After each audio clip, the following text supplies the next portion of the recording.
We seem to live in a time when just about everything is offensive to somebody at some point during the day. I am hard pressed now to hear anything either on the news or on social media or something somebody said at the next table, whether I'm in a restaurant or something like that, and somebody's getting their back up about something or prickly about something, and we get that, we're just feeling it and something sticking in our craw because somebody stands for something, said something, didn't say something, or said it the wrong way, or breathed the wrong way, or showed up the wrong way, or is living the wrong way, whatever, voting the wrong way, we're offended, we're offended, we're offended. In fact, I was offended by something this morning, just so that I could do this talk. I'm sure that's why that happened. But it really helped me bring home this point about being offended and where that comes from. We are so sensitive these days. We really are. And I think about that a lot. I mean, it's one thing when the small things happen. And the thing that I was offended about this morning was truly a very small thing. And I took myself to the shed about it and thought about it and everything else. And I worked it out and figured out why that triggered me and why it offended me. But then on the other end of the spectrum, we have people being offended by things and then they're moved to violence over it. And it's becoming a very vicious, unpredictable life that we lead. It was always unpredictable, but now it's just like, am I going shopping and not coming home? I mean, it's really bad. And it seems like we've got that hair trigger reaction a lot in a lot of places with a lot of people. And so I think it is important that we think about where these things come from. Because whenever we're offended, we are not at peace. We are not at peace. And a lot of us are offended a lot. We are. So as I thought about this, especially this morning, as my back got up about something very small,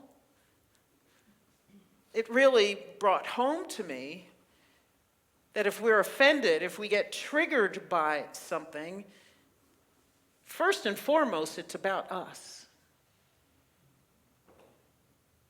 It's really not about the one who did something, said something, thought something, voted something, whatever, lived something. It's not really about them. It's always about us because we're the only ones that we can change. And we are in control, and have dominion over our thoughts, words, and actions. We can choose not to be offended. Same stuff happening. We can choose not to be reactive, and we can choose not to be hurt. We can just let it roll right off our backs.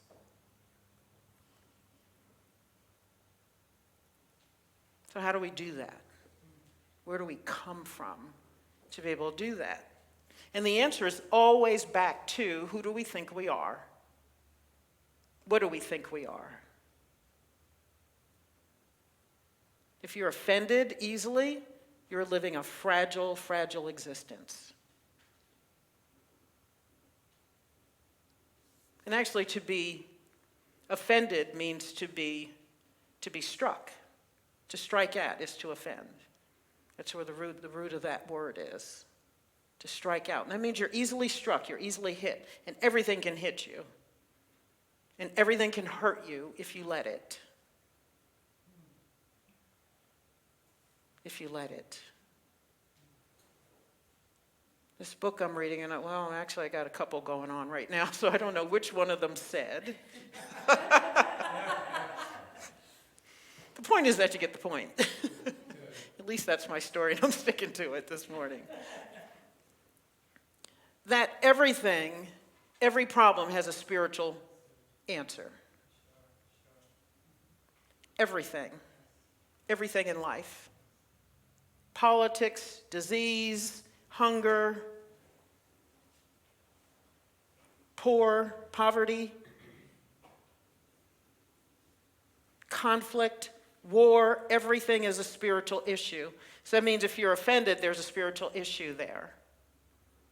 And I think it really is about who and what we think we are. If I'm so easily rocked by an email, then I have forgotten who I am in that moment. It should have meant nothing. It should have meant nothing. And yes, am I easily offended, hurt when I'm tired? Yeah. Am I at that point? Yes. When I'm feeling not as strong physically, am I a little bit more sensitive? Yes. Yes. And that's why I work on not being tired. I have not been working on that well this week, as I found out this morning.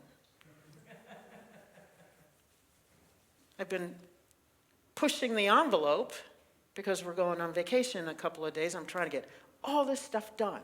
One major thing done before we go, because it's important that we get it done. And I've been driving myself almost to distraction about it. In fact, yesterday I had to have my talk to myself about it, because I was starting to equate the fact that it might not get done before I leave as failure. As failure. And I don't like to fail. None of us do. But I particularly don't. Because I have that thing about excellence and perfection and doing what I say I'm going to do and getting it done. If I drive there, if I get it, it's going to get done. Darn it.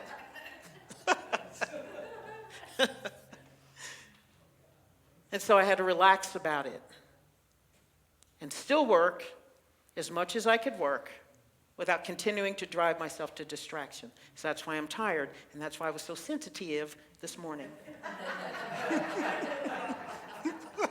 I don't know why I have to say that word like that. But I do.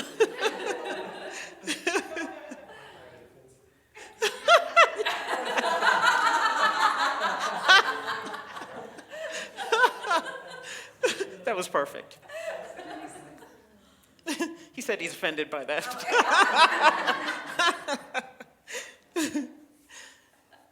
So yes, I know I'm wavering in who I and what I am when I'm tired. I'm not focused, I'm not grounded, I'm not centered. And certainly if I'm already judging myself a failure for something I have more time to work on and finish, then I'm certainly out of alignment with my divinity. And so I talked to myself about that yesterday, and I had to reformat my thoughts about that so that I could continue or start taking better care of myself so that I'm not cross-eyed and crazy by the time we get on a plane later this week. I might be one or the other, but I'm trying not to be both. Progress is the answer. Because usually when I go away, I drive myself to distraction, trying to get everything under the sun done before I go, and then I end up not feeling well right before I go away. I do it all the time, and this time I was going to do it differently, and I almost got there, but then I had to backpedal and say, here you go again. Breathe, girl, breathe. Remember what's important, which is to take care of myself, to be at peace. I'm working on my peace initiative, not in a peaceful way. How's that for irony? And so I remembered that, and I had to back up. I had to back up. I had to remember who I was. So I was sitting in my car yesterday, talking to myself out loud, because sometimes I have to hear it out loud to get the point. And whoever was driving by me really thinks I'm cross-eyed and crazy because I was having quite the talk with myself in the car. But it doesn't matter because that's what I needed to do to get back to being in alignment with my divinity. And yesterday went so much better. And I came home after an almost 12-hour day, not wiped out. I'm still a little tired, obviously.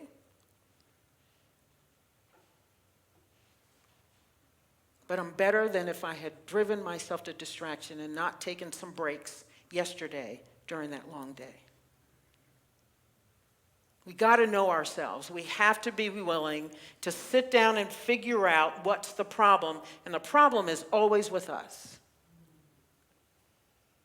It always is. And there is a spiritual resolution to it, whatever it is.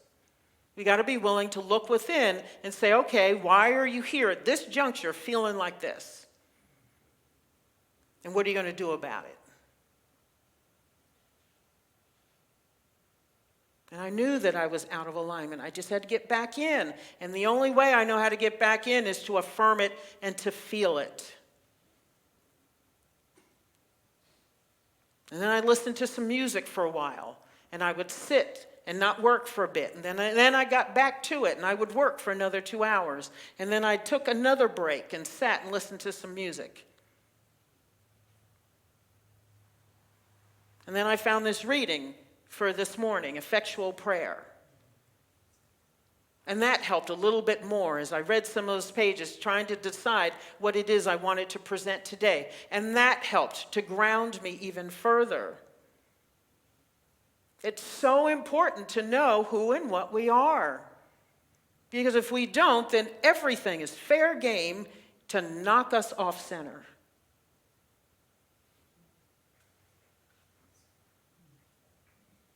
The strikes are going to come.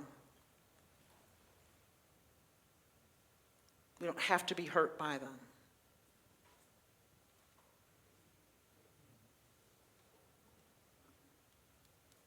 The strikes are going to come. We don't have to be hurt by them.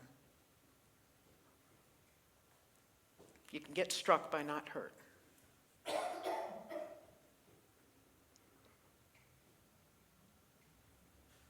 So we have to find the things that help us get back into alignment, to help us center again. Remember who and what you are. And then work on the things that help you stay there. So I know, obviously, one of my biggest ones is not being tired. Because, man, that hair trigger thing comes right back with a vengeance when I'm tired. I am so reactive, and I know that about myself. And I can feel it because the slightest things drive me over the edge when I'm tired. And so I try not to go there. So I'm thinking maybe I should just take a vacation more often, then I have more practice and not getting tired before I go. That's a good strategy, right? And I'm thinking maybe, I probably need monthly. I don't know. Until I get it right. I'm willing to take one for the team and do that. This week I saw on Facebook, of course, something about being offended. This is actually what started my whole journey with this.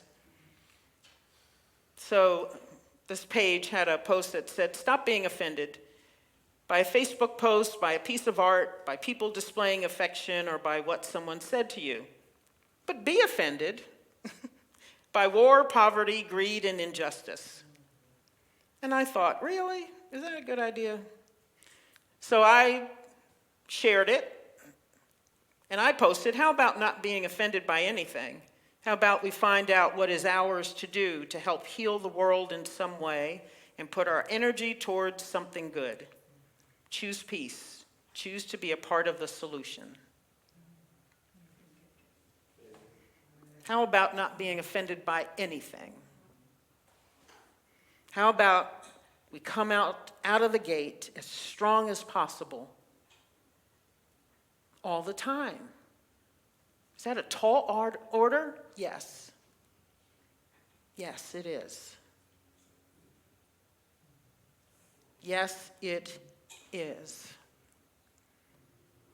I have deduced in the last month that on a daily basis, I probably need about 3 hours in the morning to do the rituals that I have, exercise, meditation. Now I'm earthing and I'm spending time outside. I'm reading for about half an hour. And then I want to have a good breakfast and relax. That takes about 3 hours to do that.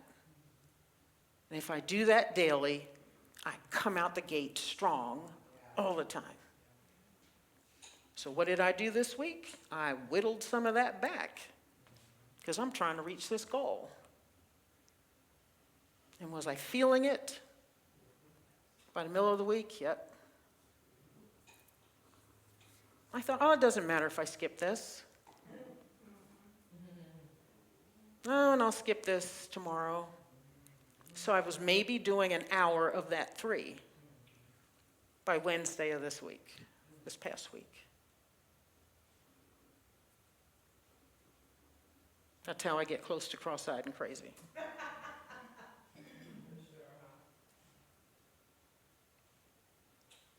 So I have figured out what I need to do. 3 hours is a lot.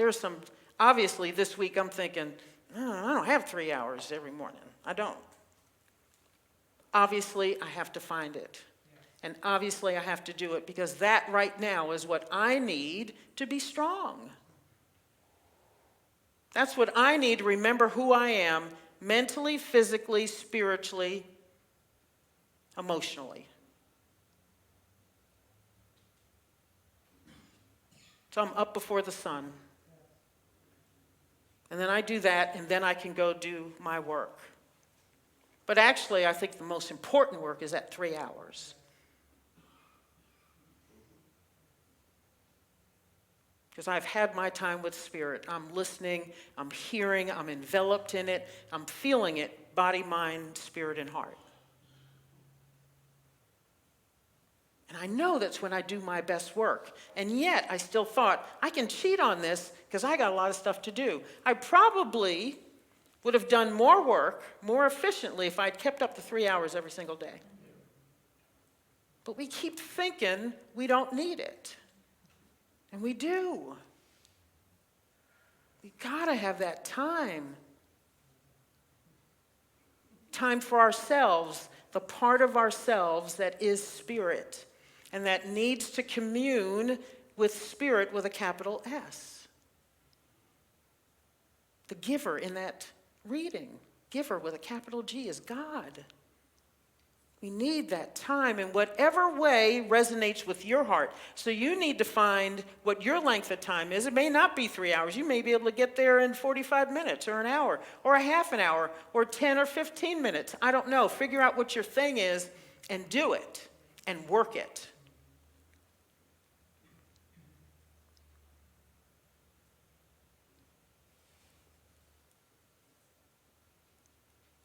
When I'm doing my 3 hours a day on a consistent basis, I can't even talk, I'm so tired. Oh. When I'm doing my 3 hours a day, I'm like, oh, I am out there, taking no prisoners. I am creative, I am strong, I feel good, I am confident, I'm happy, I'm at peace. My husband's not trying to bury me in the backyard.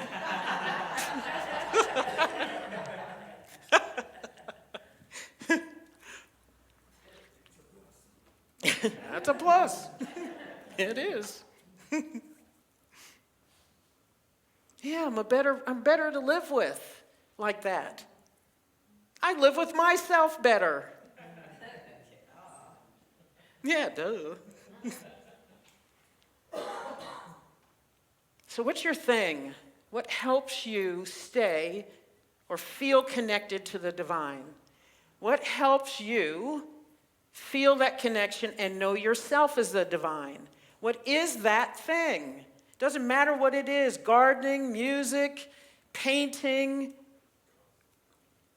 singing, playing an instrument,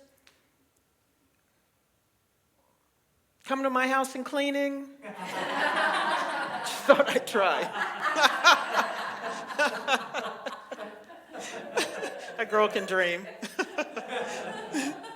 Whatever it is, going for a walk, sitting out in your backyard, looking at your flowers, listening to the birds, going for a drive, go to church, read a book, read your favorite book, spend some time with your pet, call your mom, whatever it is. Do those things and do them all the time. We have to harness whatever that is. We have to embrace it, nurture it. I wish I could just do it 3 hours one day and keep it and have it every day and just sail. And I know that's possible, but I have to work on that. I have to get to that level of consciousness and stay there. And right now I think I need more is because I'm trying to do more. I'm in a period of expansion. And whenever you're in a period of expansion, sometimes you have to expand the things that you need in order to take care of yourself and to stay in that level of consciousness and to discover how your consciousness, where it's moving to and what it's trying to wrap itself around. Sometimes that takes more energy. So you may need more. So the things that we do to take care of ourselves, to help us recognize and know who and what we are, sometimes that's a moving target. I'm doing some of the things I used to do a year ago to take care of myself, and now there are new things that I've added in because that's what's working now. And 6 months from now, I may decide that there's other things I need to call in, and maybe I get rid of something I'm doing now. I don't know. Maybe at some point it's going to take 4 hours to take care of myself. I don't know. But I don't know who I'm going to be in a year. I don't know what my consciousness is going to be like. I don't know what that Kim is going to require.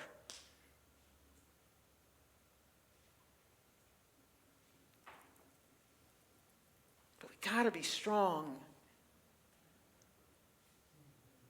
so that we can fend off the things that threaten to knock us off of our center.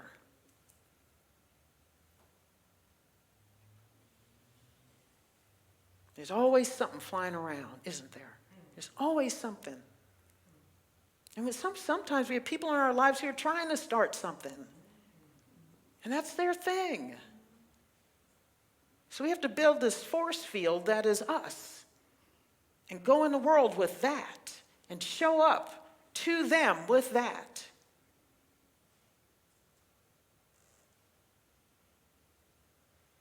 Jesus had that thing.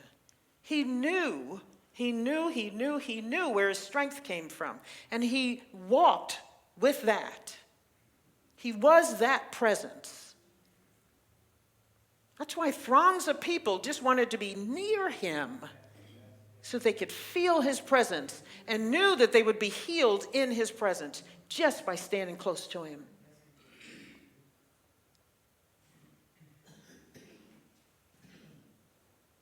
People were following him everywhere, so much so he was running from them. The man had to go to the desert to find some peace and quiet so he could just be alone. And not have people at him all the time, so he could commune in quiet. So if Jesus had to go to the desert, what do you think you have to do to keep yourself straight?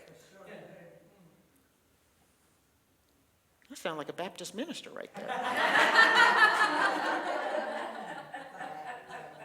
Oh my gosh. That's too funny. If Jesus had to do it. But seriously, if he's our way shower, he's the one who's teaching us how to live and be. If he left his throngs that are following him, what do we have to do? So what is your desert? Where is your place of peace? What are the things you have to do? Find them and work them. And don't cheat on them like Moa did.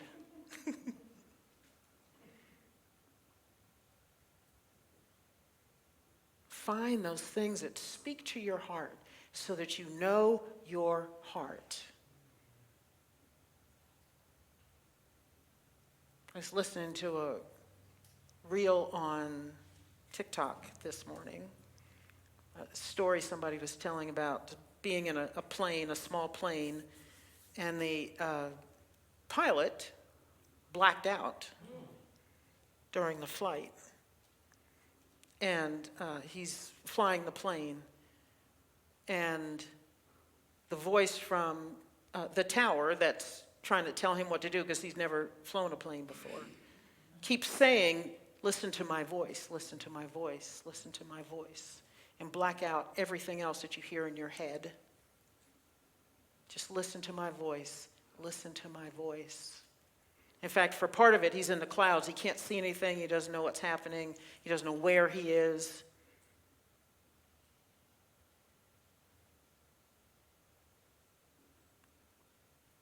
And Command Center keeps saying, listen to my voice, listen to my voice, listen to everything I tell you, do everything I tell you, do everything I tell you, listen to my voice, and you will live.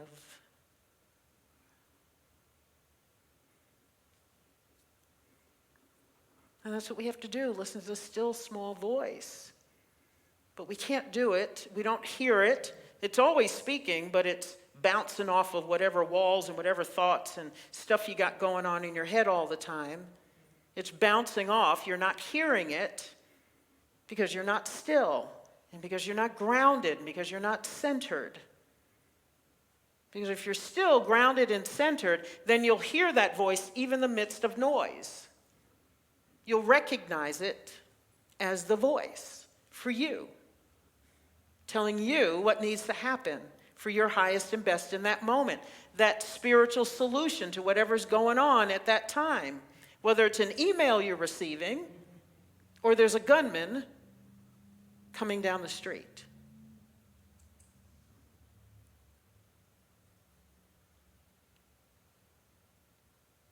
We got to slow down so we can hear. And so we have to set an intention for the day where we're already still, where we're already affirming who and what we are, then we are in touch with that voice.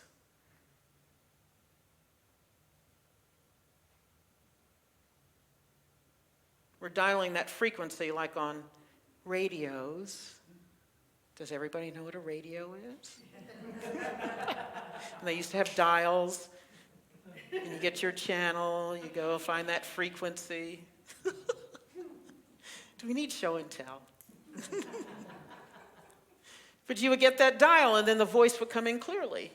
And so that work that we do is turning that dial and finding the channel. And then you're on the channel, and then you stay on the channel. I lost my channel this week. So yesterday, I'm spending all day turning that knob, trying to find it again. And now I'm hearing it again. I'm hearing it again. I'm dialed back in. And then we get to be strong, confident, bulletproof.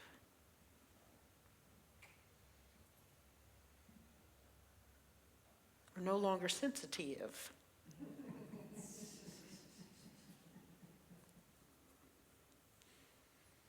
You can be open and ready, and whatever comes just rolls off of you, and you can stay in peace. That's the peace that Jesus was talking about. I leave you peace, my peace I give you. We talk about that a lot, but that's the peace we're looking for. Not the one that an email can get in the midst of.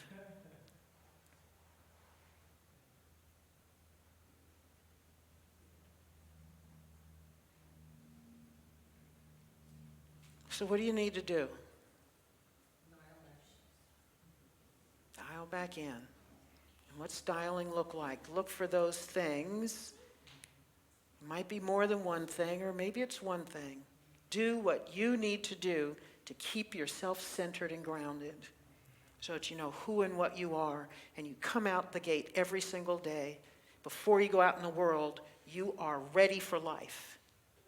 And it's life that needs to get ready for you. Let's take this in a meditation.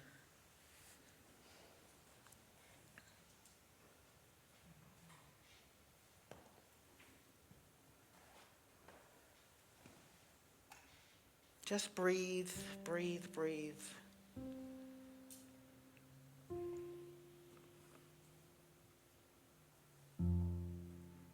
You know whether you're off your game or not.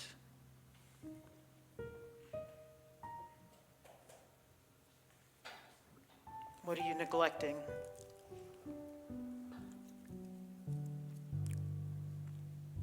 What is it that feeds your soul that you think you don't have time for?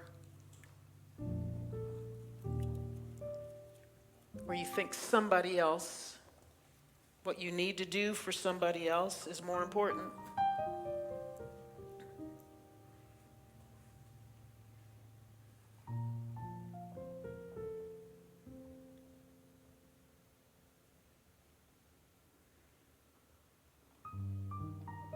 What part of you is neglected? Is it your heart, your mind, your body, your spirit?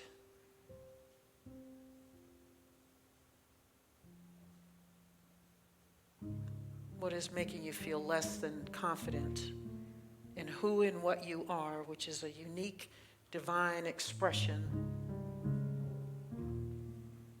magnificence itself?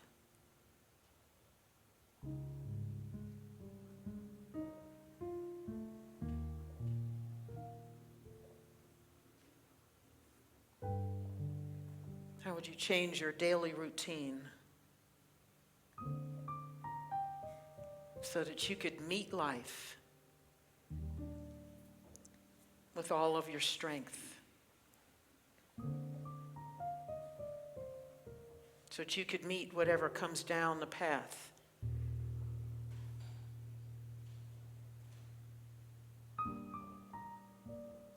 And meet it fully.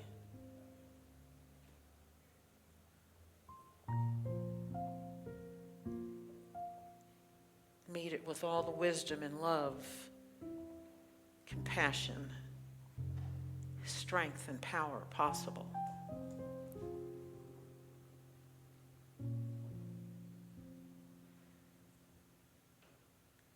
What gift have you neglected to give yourself that your soul is crying for every day?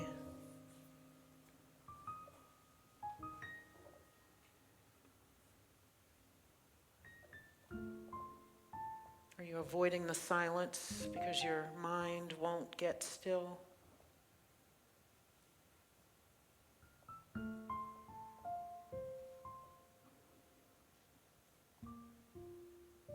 Have you neglected the body temple?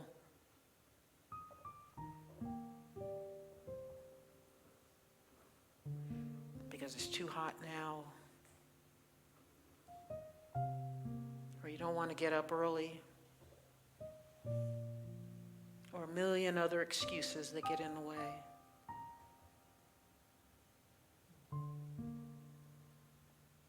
Have you neglected your heart? Are you running from your emotion, from your grief? Are you running from a challenging conversation with a loved one?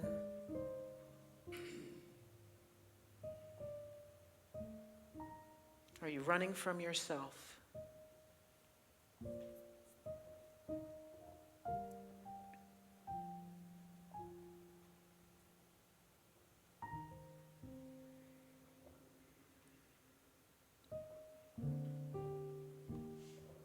So here in this moment, I invite you to pick something that you need to start doing again for you, for your heart, for your soul.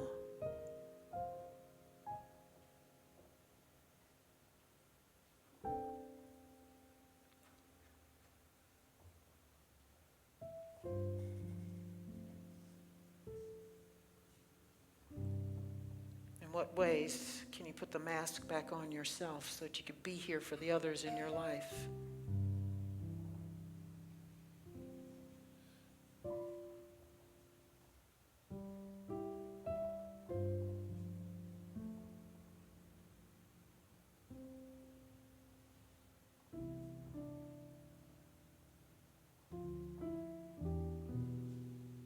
I invite you in this moment to resolve to do it tomorrow morning, or perhaps this afternoon, because it's time. It's time to be you fully.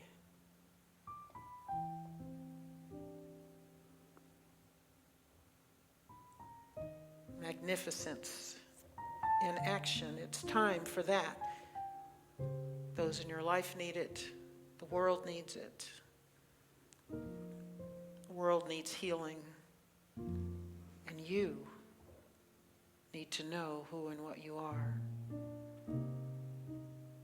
And share that with the world.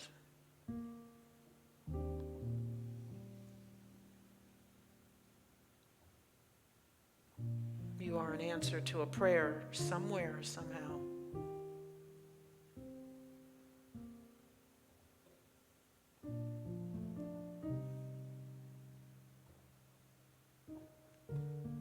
And the divine is calling you forward in all of your glory to be the answer to that prayer.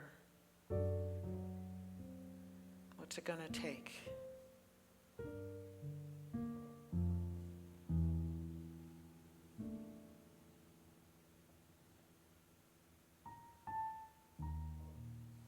How can tomorrow be different?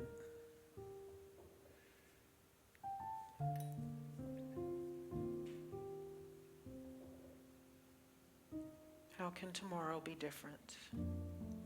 You get to choose, for you are the master of your destiny. Dominion over your thoughts, words, and actions. Nobody can do it but you.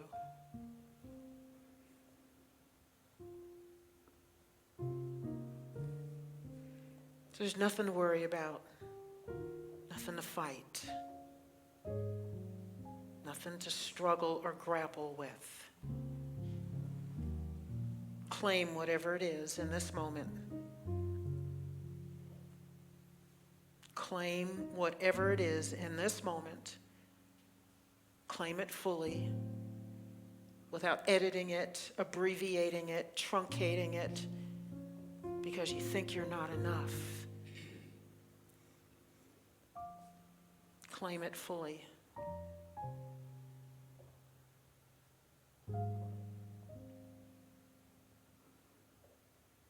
So we say yes and thank you to claiming life with a capital L.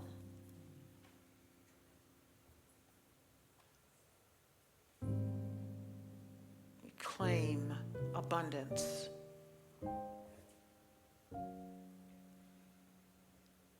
We speak aloud the desires of our heart and say yes and thank you and expect it to manifest. And it shall manifest. There's nothing else it can do. So let's breathe in. Exhale, relax in it, no worries. Nothing to struggle with. Keep breathing in. Exhale. Your inexhaustible supply of strength and power. Breathe it in. Say yes and thank you and breathe it out. For it is infinite. It is infinite, infinite, infinite.